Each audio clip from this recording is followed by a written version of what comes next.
meteorologist. She probably doesn't even want to get involved with this craziness. That would show she has good taste. Meteorologist, public information officer for MEMA, it is Kelly Richardson. Kelly, good morning. How are you? I'm doing great, Paul. How are you? Doing fantastic. I was looking at some of the information from the Weather Service, and where are we as we speak here on the morning of Friday, 8:39? Yeah, so with the storm, Cristobal, we'll begin to see it move north later today into the Gulf of Mexico. We're still on track, I think, to see a landfall along the Louisiana coast late Sunday, early Monday as a tropical storm. Definitely main concerns along the Mississippi coast continue to be that coastal flooding and heavy rain. Some spots could see upwards of 10-plus inches. It puts us on the nasty side of that as far as the rotation? Anywhere along the Louisiana coast is where it is expected to make landfall. Just a little uncertain once the storm starts tracking north into the Gulf of Mexico later today, and definitely by tomorrow we'll have a better idea of exactly where the storm is going to land along the Gulf Coast. What's the readings now, the last that you saw?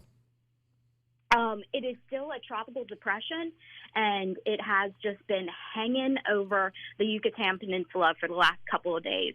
Get a little technical with you. We've had some ridges of high pressure that have really locked that storm in, and that's why it hasn't seen much motion. But as those high pressure ridges start to weaken and move east, that's when the storm's going to track north, and that's when we will eventually begin to see some impacts by later this weekend. Well, and again, I'm not sure what the water temperature is at this time of the year. It's a little bit earlier than normal, but it's warm enough for that thing to grow, is it not? Absolutely. We are expecting, although it is a tropical depression right now, it will strengthen to a tropical storm strength, even as early as very late tonight, early tomorrow morning.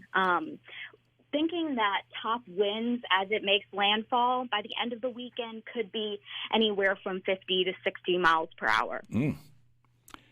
So I would imagine people along the coast, and this is terrible timing. We just got the casinos open.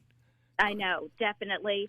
And 2020, as we've all been saying, we've just been hit time after time with the flooding, then the COVID, severe storms, and now we are barely into the 2020 Atlantic hurricane season, and we're already on our third named storm. Yeah, we will never be happier on New Year's Day to say 2020 hindsight.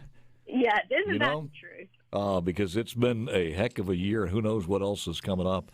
So as far as preparation and everything else, what is MEMA's advice to the people first of all, along the coast? So yesterday we actually sent 120,000 sandbags to the coast. There's no talk as of now if shelters will be open. I don't think that will be necessary, but ultimately that will be a call on the local level for the local EMA directors. But we've been in constant contact with them. Last week, Director Michelle was down at the coast. He's back on the coast today. We had a meeting with all county EMA directors yesterday, so we are all on the same page. Really, it's just going to be something that residents along the coast are going to have to hunker down. They will be dealing with some coastal flooding, some strong winds, maybe some storm surge. It should just be moderate, though. So just hunker down, have your emergency supply kit just in case the worst happens.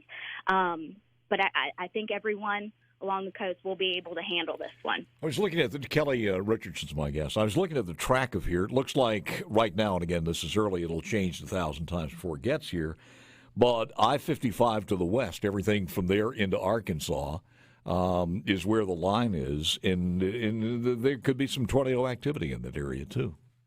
Yeah, so really everyone looks at the cone and don't focus so much on the cone because impacts are going to be felt well outside of that. I have a suspicion that as the storm moves north, it's going to be pretty unorganized and just really broad in nature. So, areas well outside the cone are going to be seeing pretty heavy rain from this storm as well. And it really all depends, especially for the Mississippi Gulf Coast, where those heaviest rain bands set up.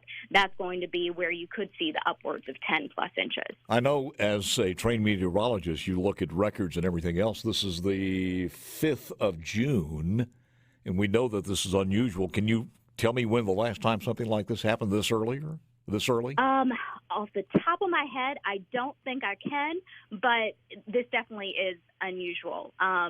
We've been saying it a month plus, with all the tropical forecasts that were coming out before the season even got started, that this was going to be an active season. I mean, last year was slightly above average, and we're even expecting a couple more named storms than what we saw last year. So this is why we have constantly been urging everyone to be prepared, because it only takes one storm to affect where you are. Look, you guys got to be busy for the next several days here, and please stay in touch. And if you need us, give us a call. Absolutely. Thank you so much, Paul. You got Appreciate it. Have a great weekend. That is Kelly Richardson, meteorologist and public information officer for